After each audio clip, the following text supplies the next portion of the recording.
안녕하세요. 재림신앙 이음에서 보내드리는 제잘제잘 하늘학교의 구효민입니다. 안녕하세요. 제잘제잘 하늘학교 이보람입니다. 선생님 만나서 반갑습니다.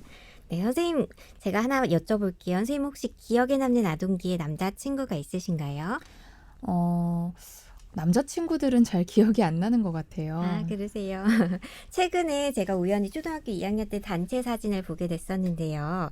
그 사진을 보니까 진짜 장난꾸러기였던 한 남자친구가 가장 먼저 눈에 띄더라고요. 말씀하시니까 저도 장난 많이 치던 애들이 생각나는 것 같기도 해요. 아, 그렇죠. 아들의 내라는 책을 집필하신 곽용정 교수님께서는 일명 장난꾸러기라고 불리던 남자애들이 그럴 수밖에 없었다는 이유를 설명하시고자 그 시기를 초등 잔혹기라는 표현을 사용하셔서 설명하고 계세요. 초등 잔혹기요?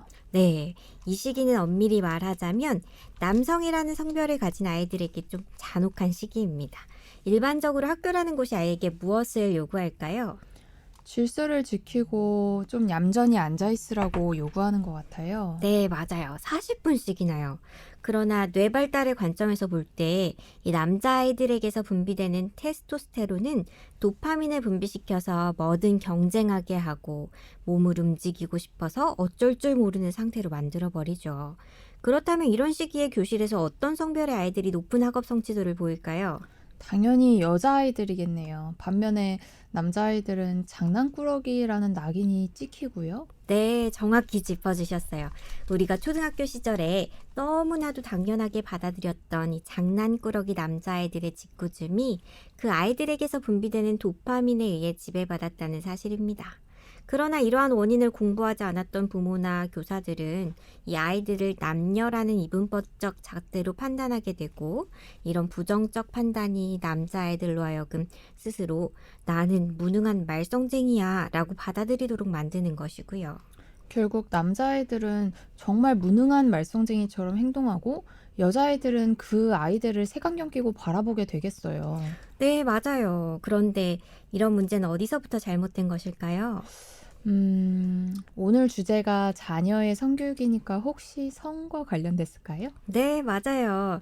그럼 방금 선생님께서 말씀하신 그 성은 섹스일까요? 젠더일까요? 아무래도 젠더일 것 같은데요. 네, 그렇죠. 일반적으로 사람들은 성이라고 하면 바로 섹스를 떠올립니다. 하지만 갓 초등학교를 입학한 남자아이들이 잔혹한 시기를 보내는 것도 생물학적 성적 차이에 대한 무지에서 비롯된 성적 편견이고 이 성교육의 범주는 이처럼 섹스를 넘어서 젠더를 아울러야 한다는 사실입니다. 그러나 우리는 여전히 각 성별이 지닌 생물학적 특징에 대해서도 올바르게 깨닫지 못한 채 성에 대한 부정적 프레임을 씌울 뿐이죠. 왜 그렇게 됐을까요, 선생님? 궁금하시죠? 우리 차차 알아가도록 해요. 네, 좋습니다. 선생님, 제가 질문을 하나만 더 해볼게요. 자, 선생님은 몇 살 때 처음 공식적인 성교육을 받아보셨나요? 저는 초등학교 고학년 때 받아봤던 것 같아요. 아, 그렇군요. 그래도 일찍 받으신 것 같아요. 그 당시에 비하면. 그럼 몇 살이 성교육의 최적기라고 생각하세요? 제가 받았던 나이보다는 조금 어려야 되지 않을까 생각이 드는데요. 네, 맞아요. 사실 성교육은 아이가 태어나면서부터 시작되어야 마땅해요. 그리고 성교육의 최적기는 바로 이 아동기랍니다. 만 5세에서 7세, 그리고 초등학교 2학년에서 3학년, 그리고 아동기 후반기인 사춘기 시기죠. 왜 그런가요? 그 이유는 이 아동기는 상당히 많은 것을 흡수하는 뇌 발달의 결정적 발달의 시기이기 때문이에요. 민감함의 시기라는 것인데요. 이 시기 아이들은 뭐든 잘 받아들일 수 있고 뭐든 잘 흡수할 수 있기 때문에 잘못된 자극이 들어와도 그것조차 흡수하게 됩니다. 따라서 아동기의 아이들이 잘못된 성적 자극에 노출될 경우에 그 자극이 뇌에 각인될 수도 있는 치명적 결과를 낳을 수 있어요. 이것이 아동기 성교육이 중요한 이유죠. 그렇게 보면 아이들이 더 스펀지 같은 나이일 때 빨리빨리 성교육을 해줘야 올바른 방향으로 클 수 있겠다는 생각이 드네요. 네, 맞습니다. 그럼 선생님 방금 아동기의 성교육이 중요하다고 하셨는데 그렇다면 왜 부모가 자녀에게 성교육을 해야만 할까요? 차라리 성교육 전문 기관이나 전문 강사님들이 가르치면 더 전문적이고 좋을 수도 있을 것 같은데요. 네, 많은 부모님들이 그렇게 생각하실 수 있어요. 하지만 부모가 자녀에게 성교육을 해야 하는 가장 크고 근본적인 이유는 우리 하나님께서 부모님에게 가르치라고 말씀하셨기 때문이에요. 이 이유에 대해서는 뒤쪽에서 조금 더 자세히 언급할게요. 그 전에 세자녀 지도법에 이런 말씀이 있는데 선생님께서 한번 읽어주시겠어요? 네, 자녀들에게 도덕적 순결의 원칙을 가르쳐 주었는가? 만일 그대가 자녀에게 경계에 경계를 더하고 교훈에 교훈을 더하여 여기서도 조금 저기서도 조금씩 가르치기를 게을리 했다면 이 일을 등한히 한 것을 아이들 앞에서 자백함이 없이는 하루라도 보내지 말라. 그리고 자녀들에게 이후부터는 하나님께서 지정하신 일을 하려고 한다는 것을 알게 하라. 네, 감사합니다. 하나님께서 영감의 글을 통해 이미 이렇게 말씀하셨거든요. 그 중에서도 제가 첫 번째로 강조드리고 싶은 말씀은 바로 여기서도 조금, 저기서도 조금씩이라는 말씀이에요. 이 말은 수시로 성교육을 하라는 건가요? 네, 맞아요. 성교육은 한 번 했으니 끝났다 하지 말고 기회가 있으면 성에 관해서 자녀들이 개방적으로 질문할 수 있는 분위기를 조성해주고 솔직한 정보를 주라는 뜻이죠. 그런데 실제로 수시로 성교육을 하는 건 쉽지가 않아요. 선생님은 그 이유가 뭐라고 생각하시나요?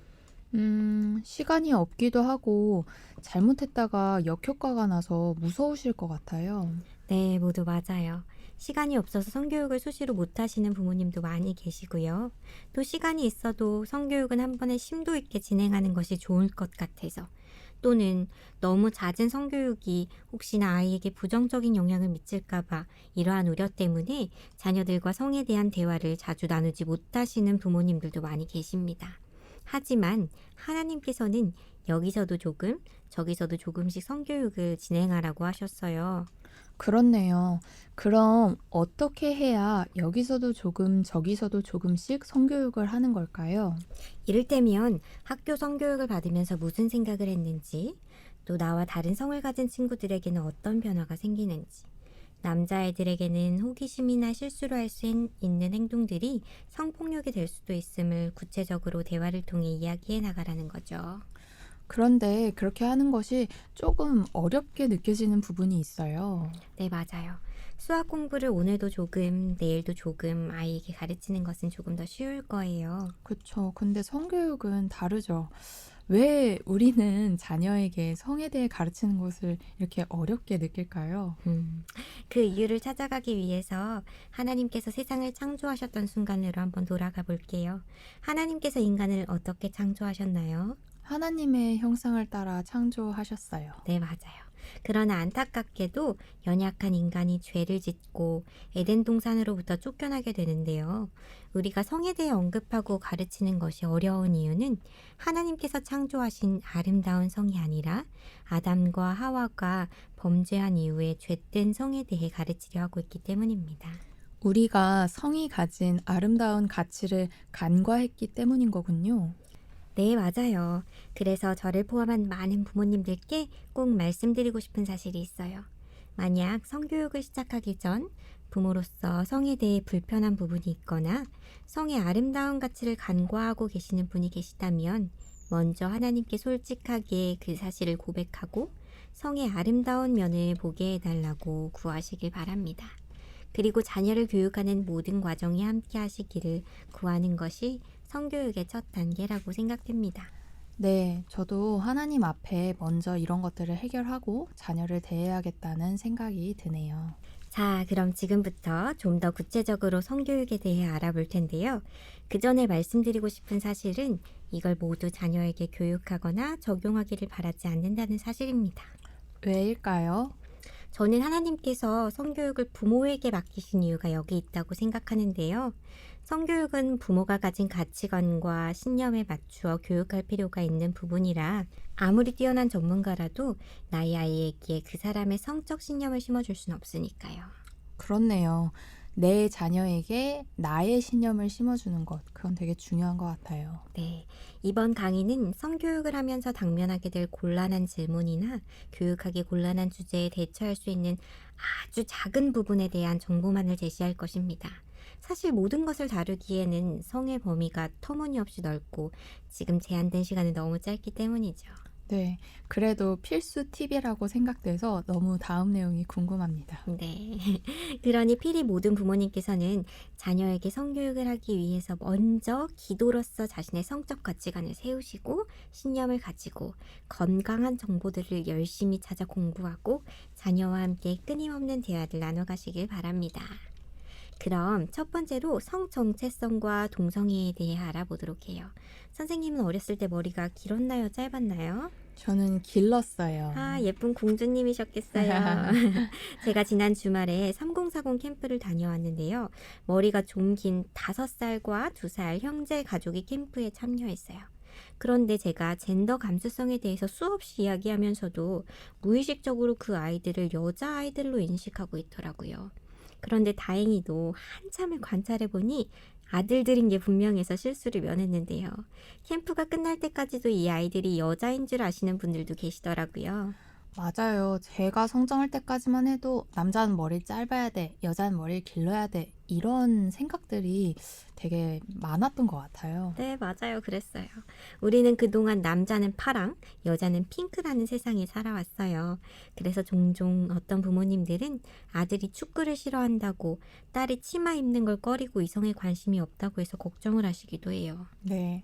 제 친구가 생각나는데 항상 바지만 입고 축구를 하러 다녀서 친구 부모님이 저랑 비교하면서 효민이처럼 치마도 입어라 하셨던 게 갑자기 생각이 나네요. 아유, 그랬구나.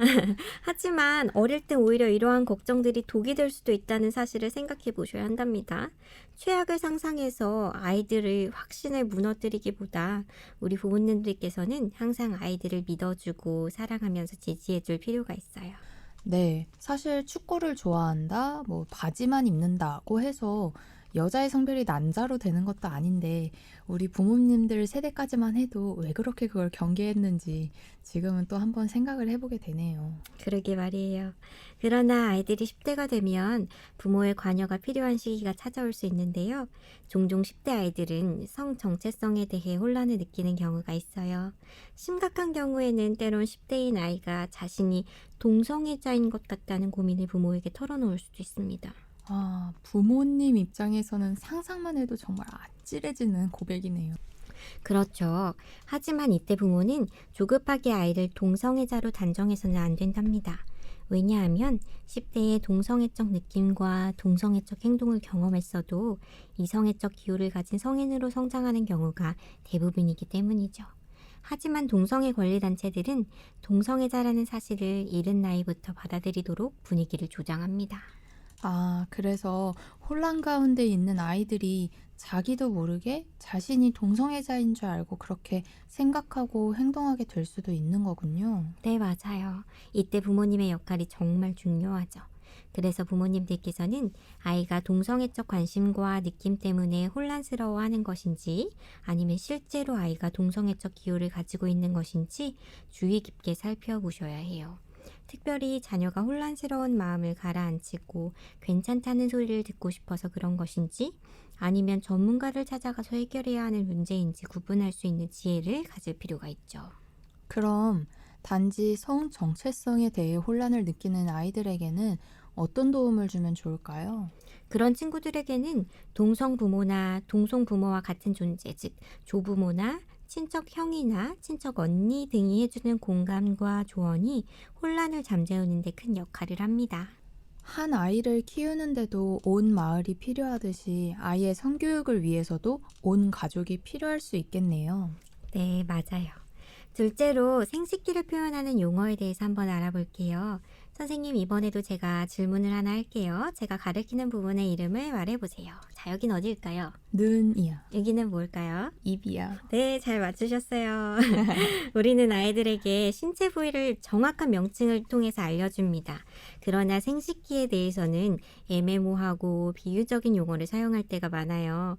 하지만 한 가지 확실한 것은 하나님께서 생식기관을 만드실 때도 다른 기관과 같이 신성하고 아름다운 의도로 만드셨다는 사실입니다. 그렇네요. 그런데 왜 우리는 생식기의 용어를 들으면 불쾌한 기분이 들까요? 네, 그건 우리가 그러한 단어들을 자연스럽게 접할 기회가 없었기 때문입니다. 주로 비유적인 용어로 많이 사용했죠. 물론 비유적인 용어를 사용하는 것이 나쁜 것은 아니지만 정확한 용어를 사용할 때도 불쾌함을 느끼지 않도록 정확한 명칭을 함께 지칭해 줄 필요가 있습니다. 그러면 선생님, 아이에겐 언제부터 정확한 명칭을 알려주면 좋을까요? 아이가 아주 어릴 때 기저귀를 갈아주면서부터 시작하는 것이 가장 자연스러워요. 하지만 지금 이 방송을 듣고 계신 아동기 부모님들도 늦지 않으셨으니 다양한 명칭을 혼용해가며 결코 부끄러운 명칭이 아니라는 사실을 인지시켜 주실 필요가 있습니다. 자, 이제 셋째로 성관계에 대해 함께 알아볼 거예요. 선생님은 나중에 아이가 태어나서 엄마, 저는 어떻게 만들어진 거예요? 라고 질문을 하면 어떠실 것 같아요? 처음에는 어떻게 대답을 해줘야 할지 몰라서 당황스러울 것 같아요. 맞아요. 많은 부모님들은 이러한 질문을 받을 때 당황스러워 하십니다. 그런데 그 이유는 아이가 어떻게 생기는지 몰라서가 아니라 그걸 아이에게 말해줘야 하나 말아야 하나 말한다면 어떻게 설명해야 하지 등과 같은 고민 때문에 즉각적인 대답을 하지 못하는 것이죠.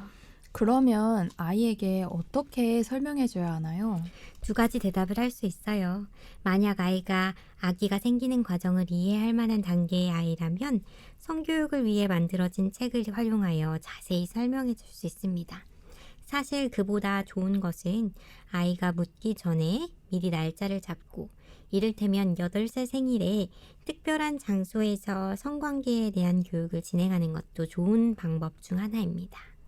그런데 혹시 아기는 어떻게 생기는 거예요? 라고 질문한 아이가 아기가 생기는 모든 과정을 이해할 만한 단계가 아닌 경우에는 어떻게 해야 하죠? 네, 그럴 땐 엄마 배 안에서 생기지 라고 이야기하시면 돼요. 하지만 아이가 이해할 수 있는 나이가 되었을 땐 반드시 정확하고 아름답게 그 과정을 설명해 주셔야 한답니다. 앞서 언급했듯이 성관계 교육 디데이를 잡아서 이날 엄마 아빠가 우리 하진이에게 아주 특별하고 신비하고 아름다운 이야기를 해줄 거야 라고 약속을 해도 되죠. 네. 여러모로 자녀의 성교육은 하나님의 지혜를 반드시 구해야 되는 교육인 것 같아요. 우리 청취하시는 모든 부모님들께서도 하나님께 지혜를 구하면서 그 지혜로 잘 성교육이 이루어지기를 저희가 기도로 응원하겠습니다. 오늘 말씀 감사합니다, 강사님. 네, 감사합니다.